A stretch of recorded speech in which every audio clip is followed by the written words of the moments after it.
Welcome to Zeiss Inspect X-Ray. In this video, I'll show you how to perform a volume defect analysis in Zeiss Inspect X-Ray. The software offers a wide range of checks, as well as different options to perform a volume defect analysis. You can base your volume defect analysis on the volume, a polygonized mesh, or volume regions you defined within the software. We'll have a look at each of these options, but we'll focus on volume defect analysis based on the volume since it's the most common use case. If you want to try Zeiss Inspect X-Ray, take a look at the description below.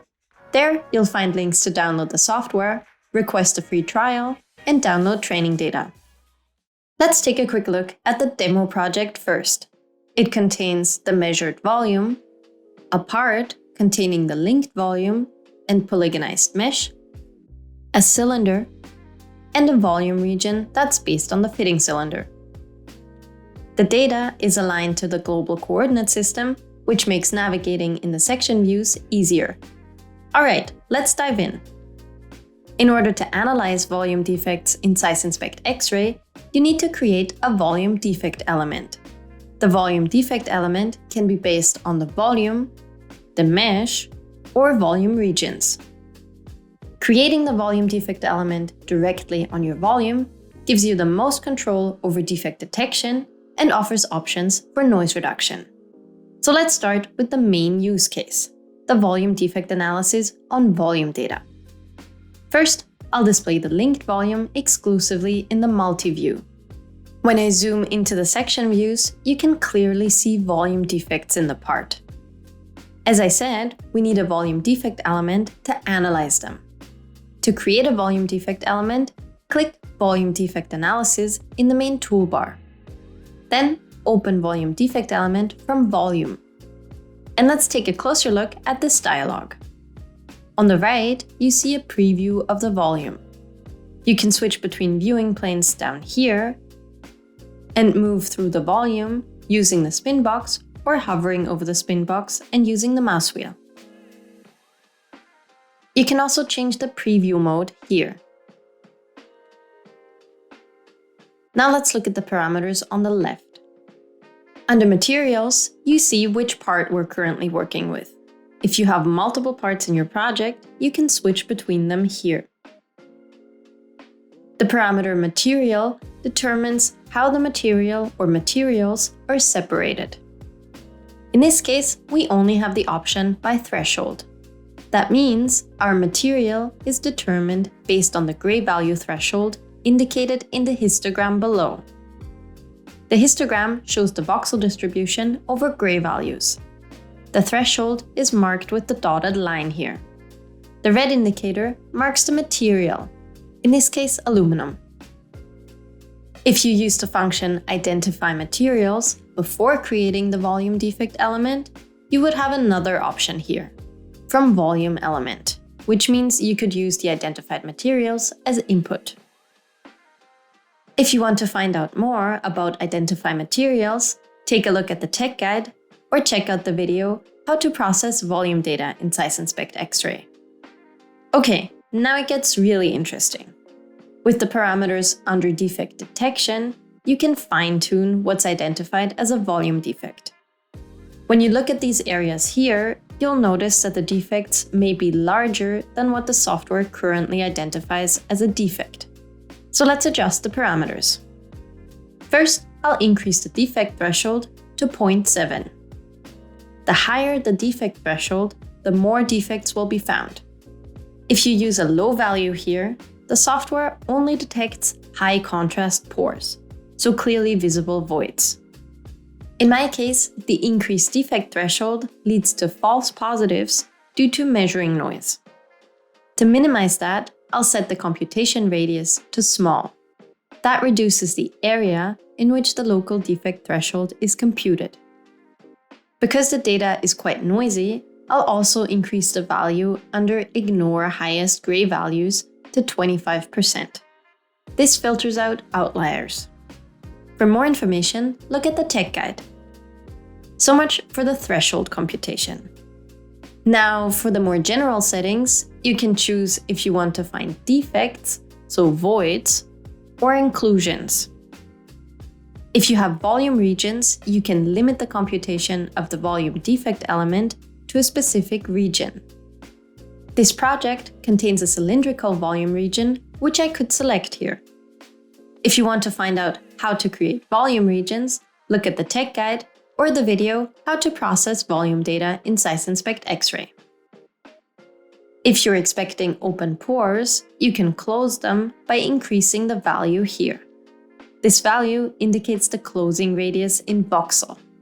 The value here very much depends on your volume. To get an idea for a suitable value, you can zoom in and count the pixels.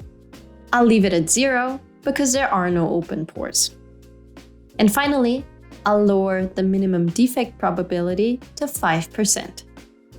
In addition, you can add filter criteria like defect volume, defect area, or distance to outer surface to find and analyze specific defects.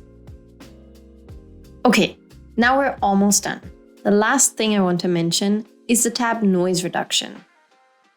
Here, you can filter the volume, but this filter is used only for the defect detection, meaning the filter settings do not change the actual volume.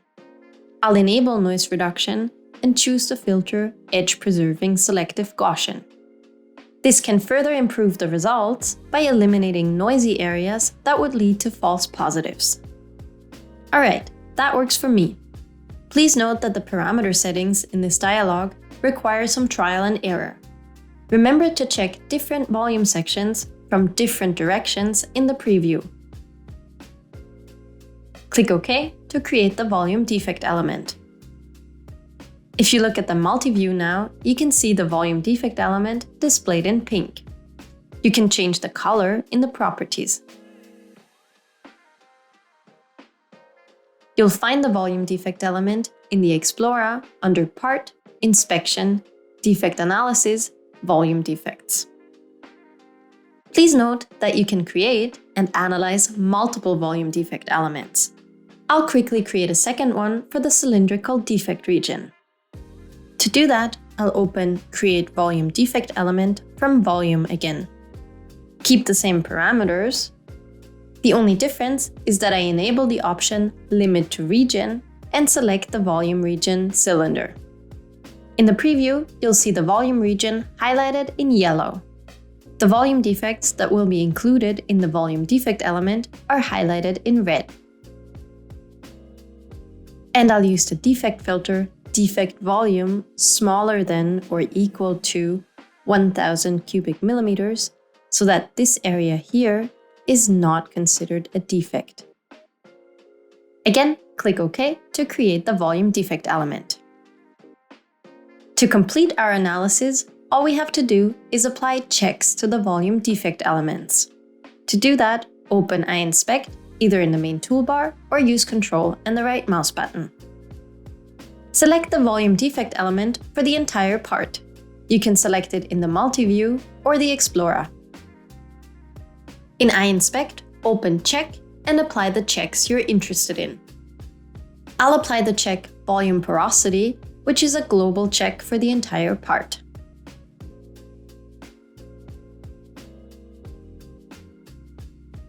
Next, let's check the volume defects on the region of interest. Display and select the other volume defect element in the multi-view. Then apply the check Defect Volume, which checks the volume of each volume defect. With this check, we get a legend, and the defects are represented in the corresponding colors in the section views and the 3D view. To obtain discrete values, you can apply deviation labels.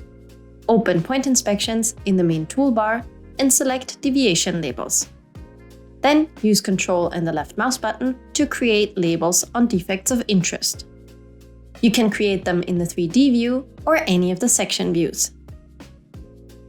And finally, I'll apply the check Distance to Outer Surface.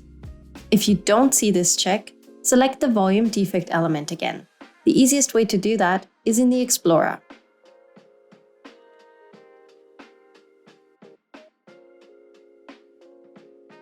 As you may have noticed, the legend changed. Red indicates that the defects are close to the surface. You can use the 3D view to have a closer look, or scroll through the volume sections. So much for volume defect analysis on volume data. Option 2 is to create the volume defect element based on a mesh. That means you already polygonized your data. For more information about the polygonization, take a look at the tech guide.